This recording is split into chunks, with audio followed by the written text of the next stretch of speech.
আসসালামু আলাইকুম সম্মানিত দর্শক এবং শ্রোতা। স্ন্যাপ বাটন কীভাবে তৈরি করতে হয় এবং জামার সাথে ফিক্সড করতে হয় এটি আজকে আপনাদেরকে এই ভিডিওতে দেখাবো। কিভাবে অতি সহজ নিয়মে আপনারা শার্ট কিংবা অন্য কোনো জামাতে এই স্ন্যাপ বাটনটি ফিটিং করতে পারেন। আপনারা এই ভিডিওতে দেখতে পারবেন আমি কিভাবে এই স্ন্যাপ বাটনের যে দুইটা স্টেপ আছে কীভাবে আমি লাগাই। এই যে দেখেন, এটা হলো উপরের যে মডেল সাইডটি আমি কভার করতেছি। আমি ফার্স্ট টাইম এই মডেল যে বুতামগুলা এগুলো আমি লাগাবো। এই যে দেখেন,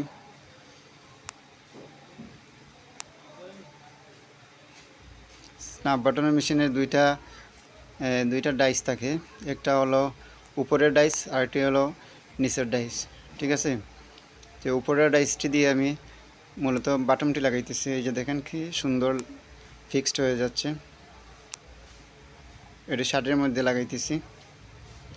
আপনারা যদি চান যে কোনো জামাতে এটি লাগাতে পারবেন, যেমন ধরেন শার্ট, বুরকা, তারপরে শেকাবন, যেই জামাতে আপনারা ফিটিং করতে চাইবেন সেই জামাতে আপনারা ফিটিং করতে পারবেন, ঠিক আছে।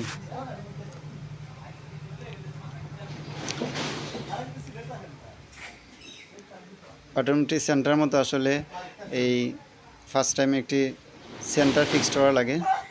সেন্টার বরাবর বাটনটি লাগিয়ে নেবেন।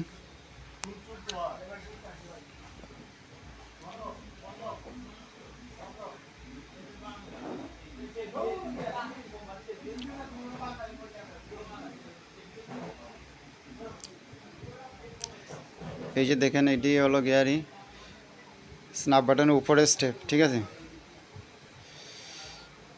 উপরের স্টেপ শেষ হলে আমি ডাইস চেঞ্জ করে নেব।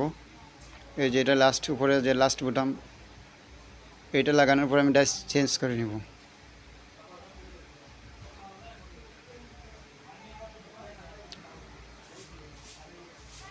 দেখেন, এক এক করে 7টি বুতাম আমি লাগাইছি। এই 7টি বুতাম আমি অতি সহজ নিয়মে লাগিয়ে আপনাদেরকে দেখিয়েছি। এখন আমি ডাইস চেঞ্জ করতেছি। এটা হলো নিচের যে ডাইস, এই ডাইস আমি চেঞ্জ করলাম। তারপরে আমরা মূলত শার্টের যে বাটম যে পার্টে থাকে ওই পার্টের সাইড এটা আমি সেন্টারের মতো বসিয়ে চাপ দিয়ে দিলাম। এই যে দেন কত সুন্দর, কত মসৃণভাবে বাটনটি লাগিয়ে নিলাম। আপনাদের যাদের এইরকম মেশিন আছে আপনারাও চেষ্টা করলে অতি সহজ নিয়মে বাটনটি লাগিয়ে নিতে পারবেন। শুধু ভালো একটি ডাইসের প্রয়োজন। তো বন্ধুরা, যদি আপনাদের এই কাজটি ভালো লাগে আর এই চ্যানেলের ভিডিওগুলি আপনারা যদি নিয়মিত পেতে চান তাহলে চ্যানেলটিকে সাবস্ক্রাইব করবেন, একটি লাইক দিয়ে পাশে থাকবেন, ঠিক আছে। কারণ একটি লাইক এবং কমেন্ট যদি আপনারা করেন তাহলে অনেক মোটিভেট হয়, ভিডিও করতে অনেক আগ্রহ জাগে।